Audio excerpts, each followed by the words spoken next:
Hi friends, എല്ലാവർക്കും നമ്മുടെ പുതിയ വീഡിയോയിലേക്ക് സ്വാഗതം.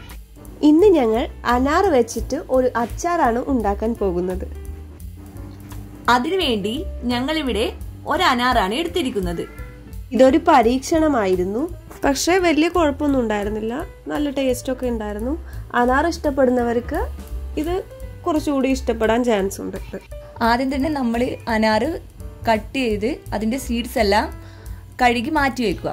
അനാറ് നമ്മളിവിടെ കഴുകിയിട്ടാണ് യൂസ് ചെയ്യാറുള്ളത്. അത് നല്ലതുപോലെ കഴുകി പിന്നെ അത് സ്ട്രെയിനറിലേക്ക് മാറ്റി വെക്കാം. ഇനി ഇതിലേക്ക് വേണ്ട മറ്റ് ഇൻഗ്രീഡിയൻസ്: ഒരു കഷ്ണം ഇഞ്ചി, ഒരു 5-6 വെളുത്തുള്ളി, ഞങ്ങളിവിടെ ഒരു പച്ചമുളക് എടുത്തിട്ടുള്ളൂ. നിങ്ങൾക്ക് എരിവിനനുസരിച്ച് ചേർക്കാം.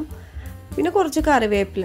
ഇതെല്ലാം നല്ലതുപോലെ ചോപ്പ് ചെയ്ത് വെക്കാം. ഇനി ഒരു ചട്ടി ചൂടാക്കി അതിലേക്ക് കുറച്ച് ഓയിൽ ഒഴിച്ചു കൊടുക്കുക. നല്ലെണ്ണയാണ് നല്ലത്. നമ്മുടെ അടുത്ത് അത് ഇല്ലാത്തതുകൊണ്ട് നമ്മൾ വെജിറ്റബിൾ ഓയിലാണ് എടുത്തത്. പിന്നെ അതിലേക്ക് കുറച്ച് കടുക്, ഇനി നമ്മൾ ചോപ്പ് ചെയ്ത് വെച്ച ഇഞ്ചി, വെളുത്തുള്ളി, പച്ചമുളക്, കറിവേപ്പില എല്ലാം ഇട്ട് നല്ലതുപോലെ സോട്ട് ചെയ്ത് കൊടുക്കുക.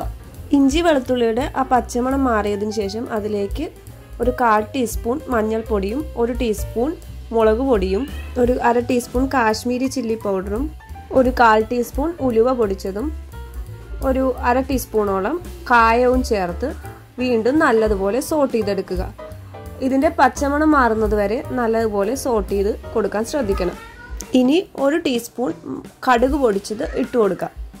അതും ഇതേപോലെ നല്ലതുപോലെ വഴറ്റി കുറച്ച് ചൂടുവെള്ളം ഒഴിച്ച് നല്ലതുപോലെ തിളപ്പിച്ചെടുക്കാം. ഉപ്പ് ഈ സമയത്ത് ആവശ്യത്തിന് ചേർക്കാം. നല്ലതുപോലെ തിളച്ചതിന് ശേഷം നേരത്തെ ഡ്രെയിൻ ചെയ്ത് വെച്ച അനാറ് ഇട്ട് കൊടുക്കാം. അത് നല്ലതുപോലെ ഇളക്കി യോജിപ്പിക്കുക. അതിനുശേഷം അതിലേക്ക് കുറച്ച് വിനാഗിരിയും ആവശ്യമെങ്കിൽ മാത്രം കുറച്ച് ശർക്കര പൊടിച്ചതും ചേർത്ത് കൊടുക്കാം. 2-3 മിനിറ്റ് നല്ലതുപോലെ ഇളക്കിയതിന് ശേഷം ഫ്ലെയിം ഓഫ് ചെയ്ത് വെക്കാം. നമ്മുടെ അനാർ അച്ചാർ റെഡി ആയിട്ടുണ്ട്.